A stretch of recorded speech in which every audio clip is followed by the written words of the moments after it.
Sang, plasma, plaquettes, même pendant la grève, les préleveuses réquisitionnées continuent la collecte.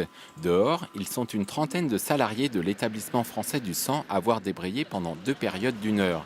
Ils sont tous inquiets de l'autorisation donnée par le Conseil d'État à une société suisse de commercialiser un certain type de plasma, le plasma thérapeutique.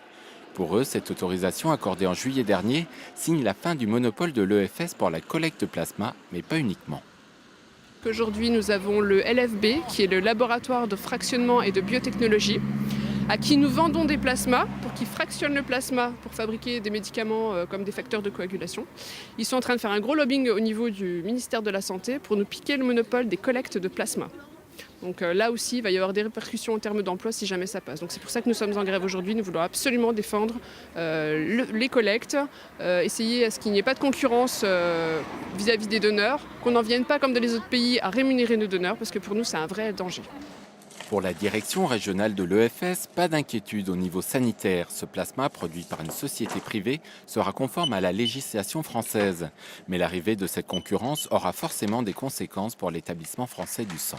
On ne peut pas encore les mesurer complètement aujourd'hui, mais il n'est pas impossible que des besoins de réorganisation se fassent, notamment pour la délivrance de ces produits dans les hôpitaux.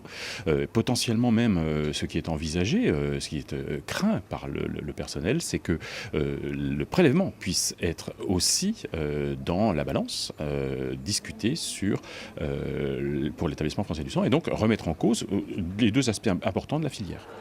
Les syndicats craignent à terme la suppression d'environ 1000 postes au sein de l'EFS, mais aussi la fin du don de sang éthique en France, avec des donneurs qui pourraient un jour être rémunérés.